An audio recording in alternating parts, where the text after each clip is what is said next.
Hello everyone, today I'm going to show you how to make your sewing sample. This will be hopefully a quick demonstration.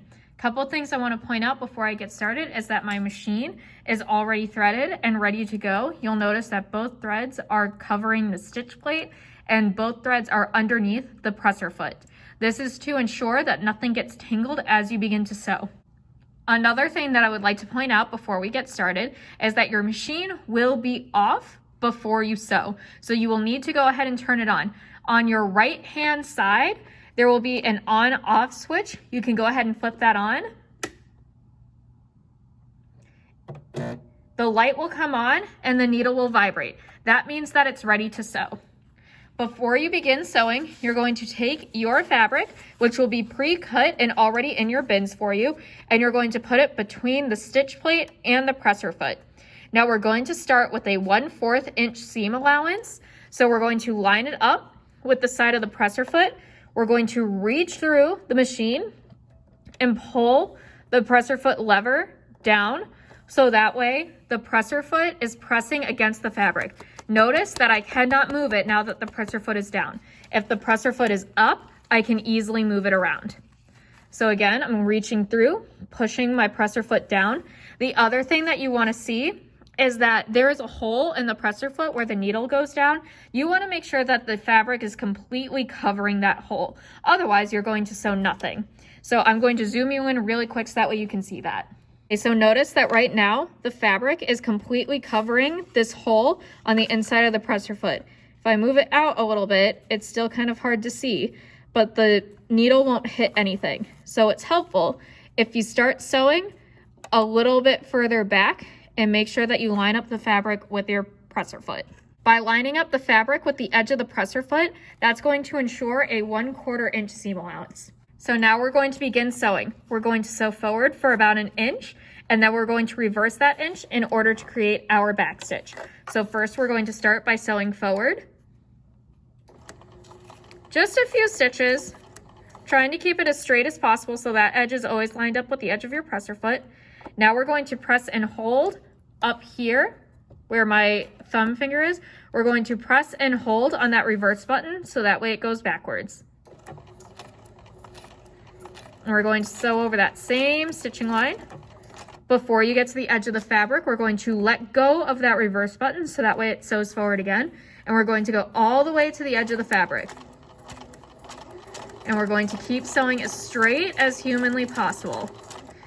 So one thing that I would like to point out is that the feed dogs will pull the fabric through even without me touching it. So my fingers are not touching anything and the fabric is still moving. The reason you use your fingers is not to shove it through. We're not pushing anything through. Instead, what we're doing is we're just guiding the fabric with our fingers. So I'm barely touching it and I'm going slowly straight at a 1/4 inch seam allowance. So we're going to keep going until we hit pretty close to the end of this fabric.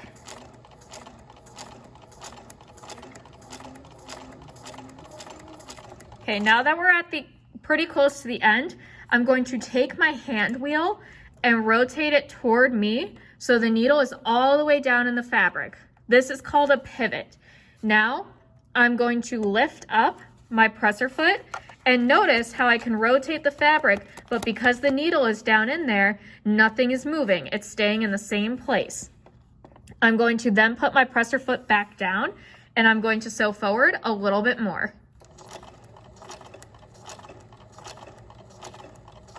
And that will eventually create a perfect corner.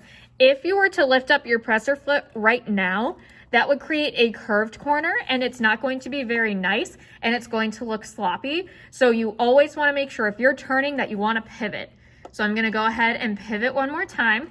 Again, the needle stays all the way down in the fabric. So when I go to rotate this, it's not going anywhere. I'm lining it up as straight as I can. If it's not perfect, that's totally fine. And I'm going to sew forward one more time. I am going about as fast as you should probably ever go. I could go faster than this, but it's because I've been sewing for a very long time. So instead, I want you to go a little slower. Now that I'm close to the end, I'm going to pivot one more time. Then I'm going to put my presser foot back down, sew forward a little bit. Pivot once more. Rotate my fabric. And then you're going to sew forward. This project is just to give you a feel for how the sewing machine runs. This is not something that you would ordinarily make, but because many of you have never used a sewing machine before, this project is used to make sure that you get a feel for how fast or slow the sewing machine goes. Next, I'm going to backstitch because I'm at the end of my sewing sample. So I'm going to press and hold on the reverse button and sew backwards, only about an inch. You do not need to go super far. I'm going to let go of that reverse button and sew forward again. And that's it. I then lift up the presser foot and just pull the fabric. Then on the edge of the sewing machine, you'll notice that you have thread cutters right here. So you can just pull your threads through there and cut it off. Trim off your loose edges with your shears, and then you're good to go. So at the end of the sewing sample, this should be roughly what it looks like. You should have at least 3 straight lines. I will count these short ones over here as well. And you should have at least 4 really good pivots. Now, what's nice about this project is if you don't like the way your first lines turn out, you can keep sewing and I'll take your 3 best lines out of everything. I'll also take your 4 best pivots. You also need to include a backstitch at the beginning and at the end. And these little threads, these loose threads, need to be cut off. If you do all of that, you will get your full points for this assignment. Thank you for watching.